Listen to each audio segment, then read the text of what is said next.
The vibration begins in the spine, a deep hum rising from the metallic floor and settling at the base of the skull. It's not the noise of any particular machine, but the constant symphony of 100,000 tons of steel resisting the ocean. The air smells of fresh paint, hot oil, and a saltiness charged with static electricity. You look out the small, round window, about the thickness of an arm, and see no land. Only an endless expanse of bluish-grey water, slashed by crests of white foam, stretching until it merges with a low, leaden sky. This is not a place you arrive at by accident. It is a destination to which you are transported, torn from the known world and deposited at the edge of everything. The helicopter that brought you here, a mechanical bird that danced on the waves for what seemed like an eternity, is now a memory fading in the whisper of the wind. What remains is this: an island that is not an island, a fortress that does not defend a kingdom, but a secret buried miles beneath your feet. Welcome to the only place on Earth where, before you earn your first euro, you must first pay with your own humanity. Welcome to the oil platform, a world where normal laws don't apply. Forget everything you think you know about a workday. Forget traffic jams, coffee breaks, calling home during lunch. Here, the concept of schedule is an abstraction as distant as the invisible shore. Here, a different calendar prevails, measured in rotations, in 12-hour shifts that follow one another without the interruption of a Saturday or Sunday. Labor laws, rights, social conventions blur like fog over the sea when you venture into this extraterritorial industrial territory. You're not in any country.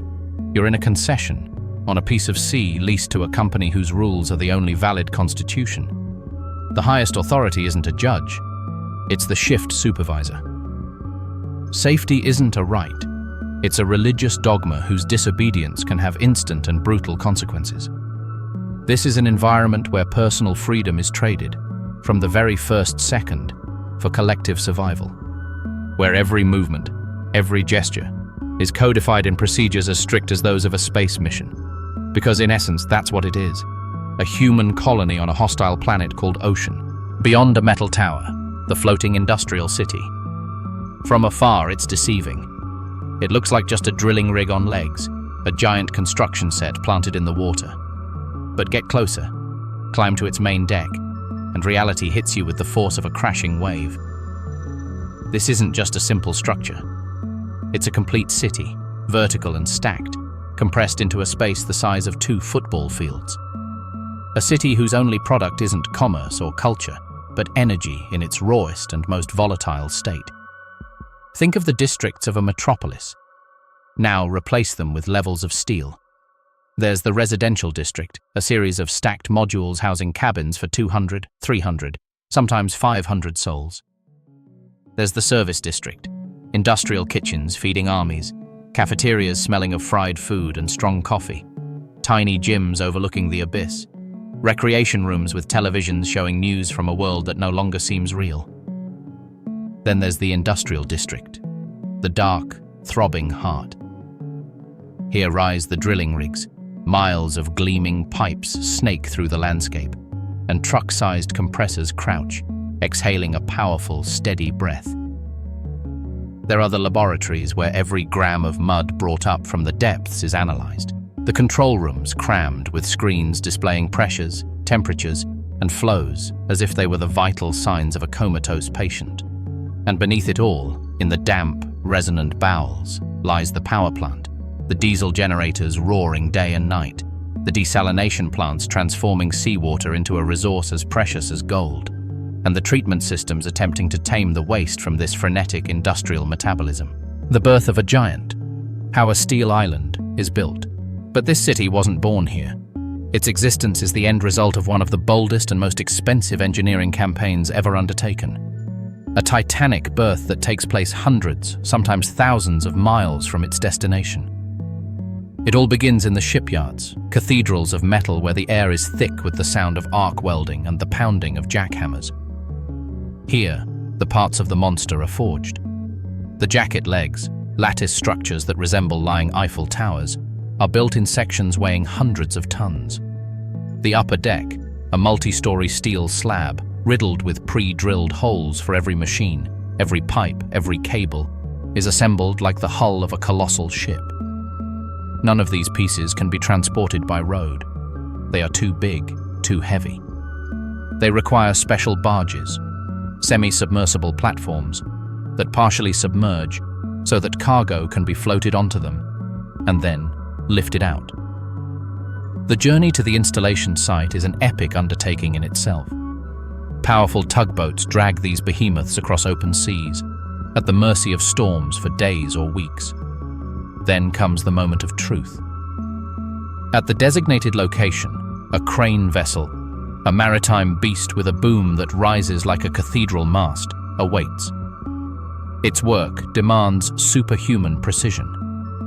With the swell rocking both the crane and the barge supporting the piece, the operators must execute a ballet of opposing forces.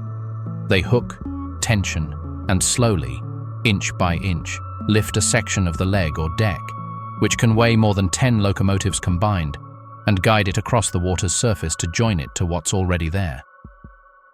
Every weld performed at sea, hanging over the void, is a matter of life or death. Once the main structure is assembled, it's anchored to the seabed. For a fixed platform in deep water, this involves hollow piles the diameter of a tunnel, which are hammered through the legs and tens of meters into the ocean's subsoil. The first challenge: arriving alive and healthy. That's why, before a single worker sets foot on that brand new deck, they must undergo an initiation ritual that is anything but ceremonial and entirely driven by brutal pragmatism. Your journey doesn't begin at the helipad. It begins days earlier, at a training center on land. Here, you are transformed from a citizen into a platform crew member. You are given a survival suit, a bright red, grotesquely inflated neoprene jumpsuit, and thrown into a pool where the chaos of a sinking helicopter is simulated. You learn to free yourself from an inverted harness underwater, your lungs burning. You learn to inflate a life raft amidst artificial waves and smoke. You are taught to fight fires with high-pressure hoses, to close valves in simulators that vibrate and sound like the real thing. You undergo exhaustive medical examinations, a weak heart, poorly controlled blood pressure, a latent psychological problem. These are grounds for immediate exclusion. The platform isn't a hospital. It's an outpost where evacuation can be impossible for days due to the weather. Then comes the flight. You board the helicopter with a knot in your stomach. You're wearing an automatic life jacket and a personal locator. The noise of the rotors drowns out any conversation. During the flight, which can last more than an hour, you see nothing but water. The coastline disappears. The platform appears like a toy in the vastness, slowly growing into a monster. Total isolation. When day and night lose their meaning. Your new home is a cabin. Don't call it a room. It's a metal cubicle, painted a dull, industrial color, that you share with a roommate who, if you're lucky, doesn't snore. There are 2 bunk beds, 2 small wardrobes, a tiny sink. A window, if you're lucky. The space is so cramped that you can touch both opposite walls by stretching your arms out. Here, time is distorted.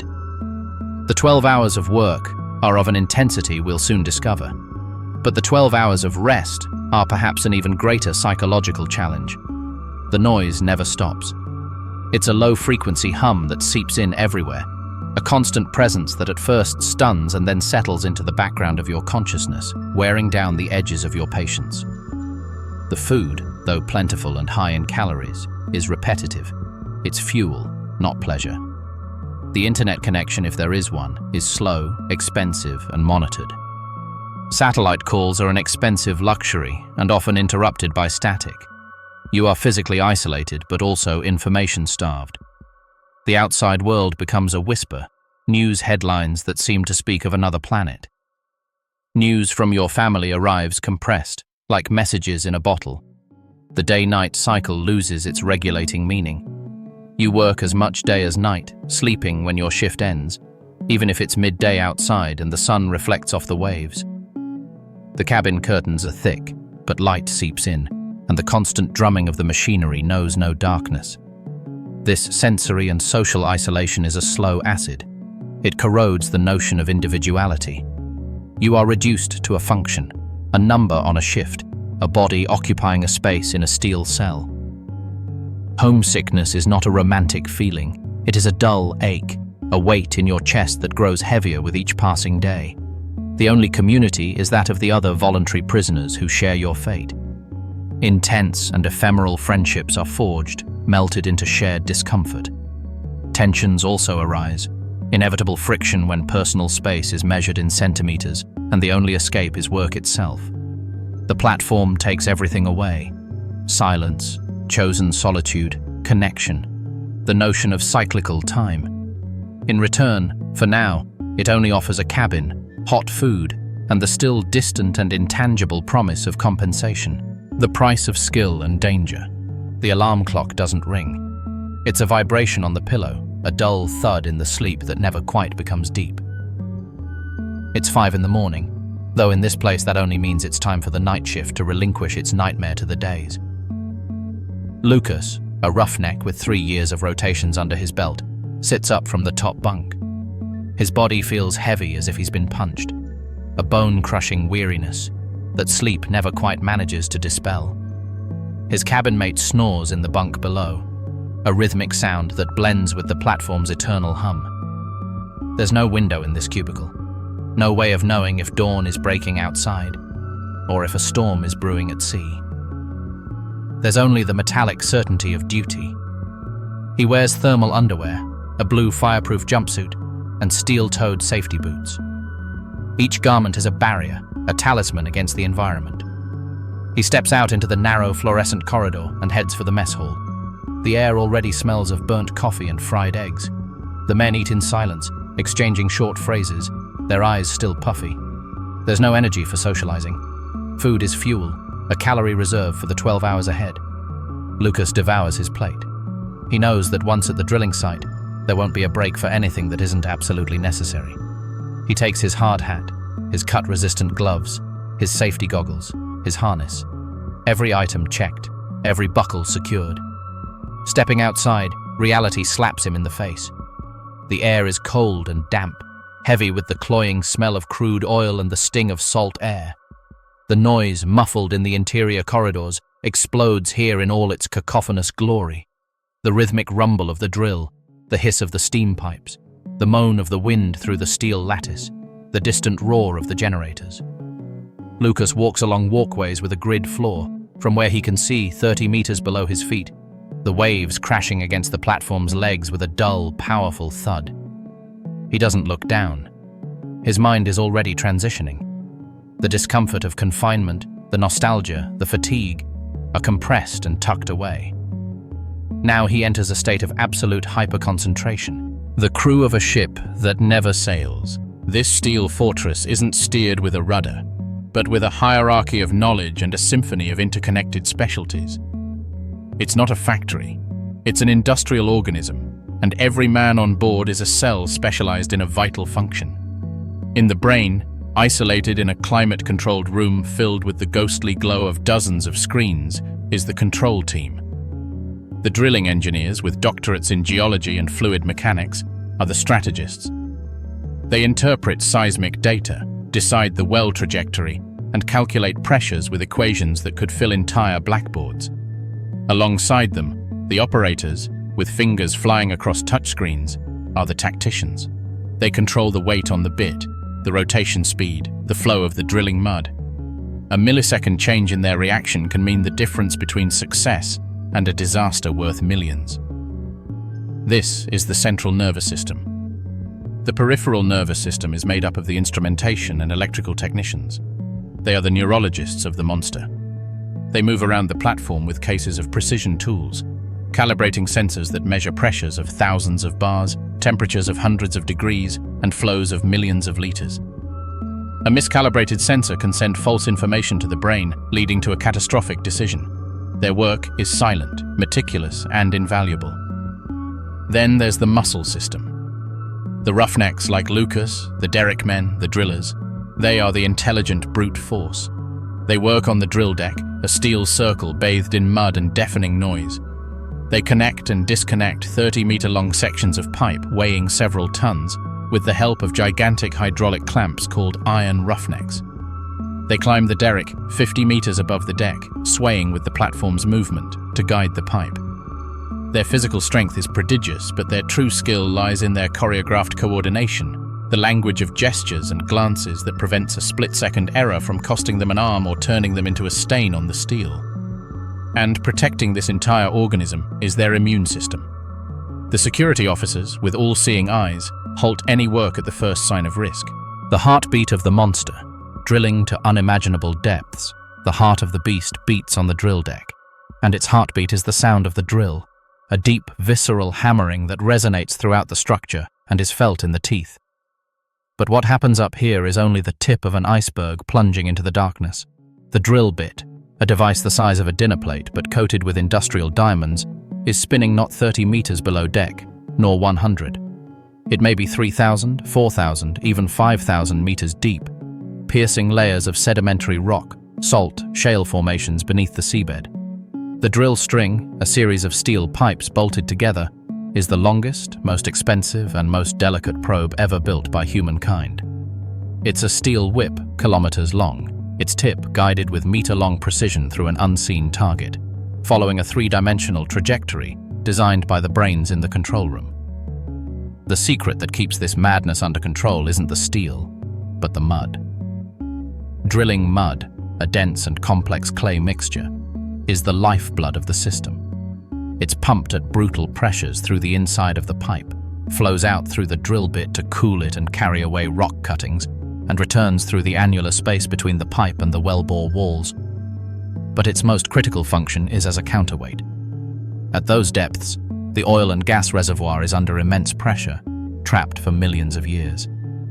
If that pressure finds a way to the surface, it creates a blowout, an uncontrollable explosion that can launch the pipe like a missile, set the platform ablaze in a fireball visible from space, and cause a spill with incalculable consequences. The mud, with its precisely calculated density, creates a hydrostatic column that keeps that infernal pressure at bay. Dancing with catastrophic pressures, everything on the platform is an exercise in managing colossal pressures. This isn't a metaphor. It's pure, brutal physics. The pipelines that transport crude oil from the well to the processing tanks withstand pressures that could slice through a human arm like butter if a joint were to fail. The compressors that inject gas to maintain reservoir pressure are chambers of constant struggle.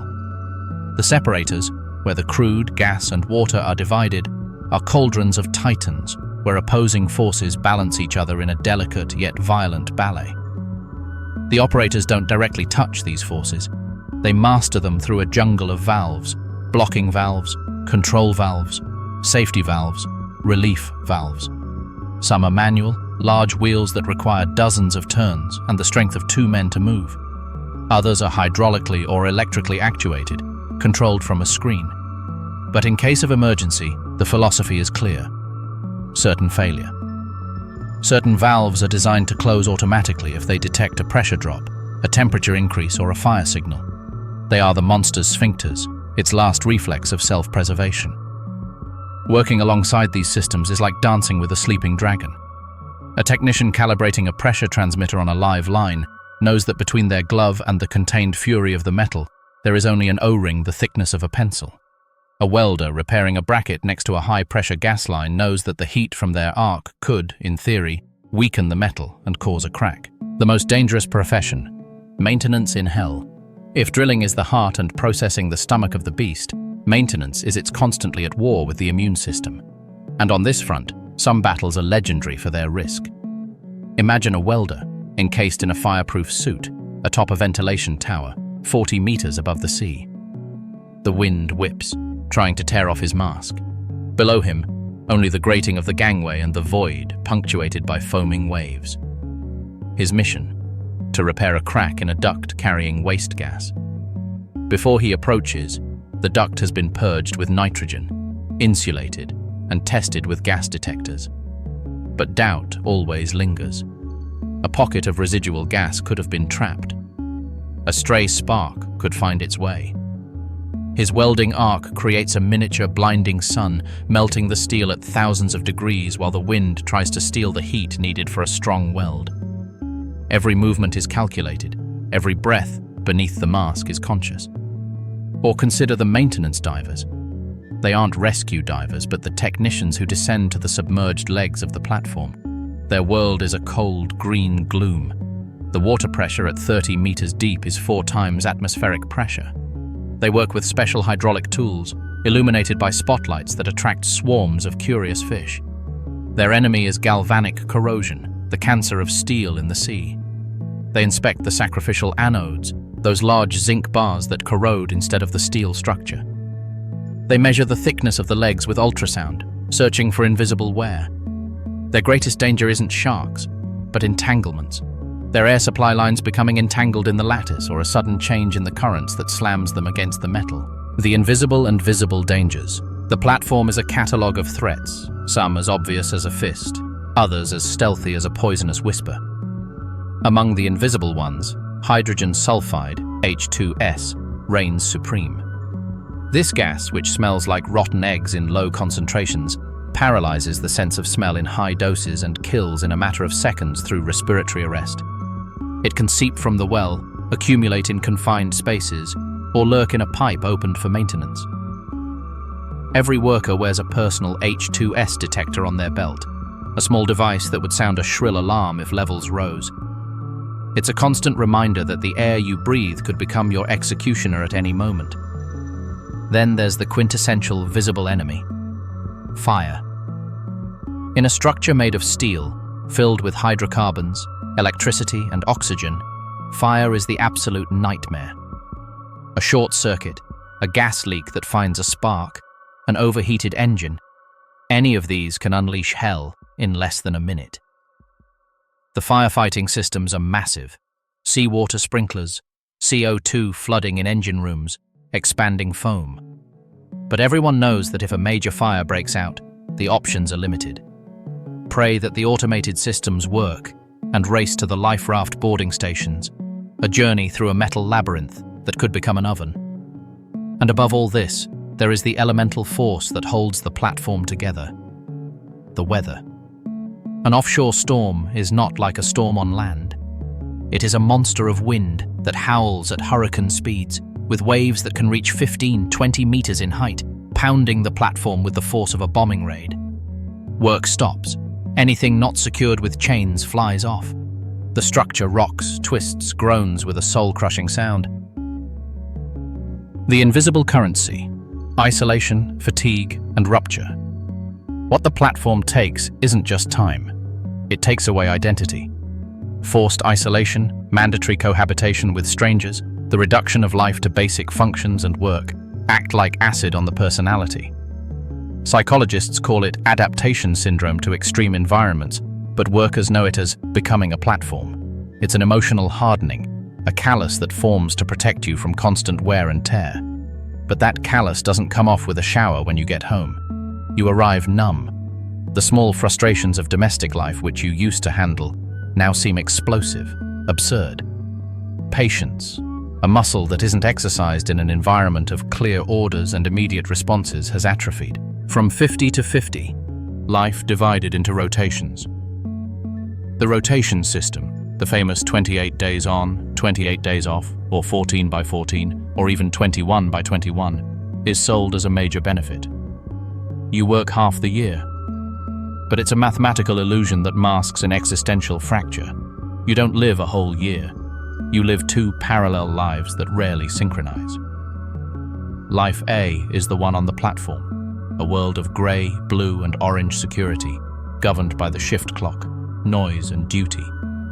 Life B is the one on the ground: color, chaos, family, management, leisure. The problem is the switching, the change of mindset.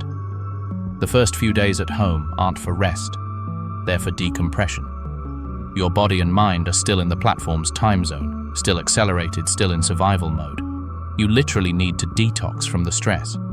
Then just when you finally adjust, when you start being dad or husband again and not the day shift driller, the calendar is already counting down the days until your return. Pre-departure anxiety begins, the feeling that every happy moment is overshadowed by the countdown. You can't commit to medium-term plans. The school trip, a friend's wedding, your parents' anniversary, any of these might fall during your work weeks. You miss them, period. Your social life shrinks to the intervals between work and home, and the friends who don't understand this alien rhythm eventually stop calling. Debunking the legend, the real numbers behind the myth. Let's talk about the numbers now. The reason why all this, in theory, is worthwhile. It's time to dissect the legend and look at the numbers without the halo of risk. These figures are averages based on the North Sea and deep water markets, some of the highest paying, and can vary enormously depending on the company, the country, and the price of oil. A roustabout, the entry-level position, the unskilled laborer who cleans, paints, and assists with brutal tasks, can earn between €3,500 and €5,000 gross per month. But be aware, that salary is paid only for the days worked. On a 28/28 rotation, that means they earn that money working half the year.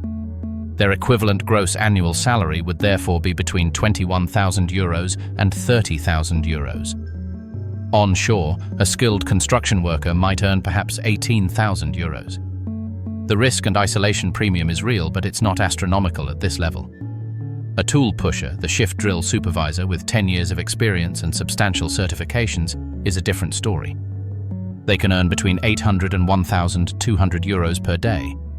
On a 28/28 rotation, their gross monthly salary can range from €22,000 to €33,600.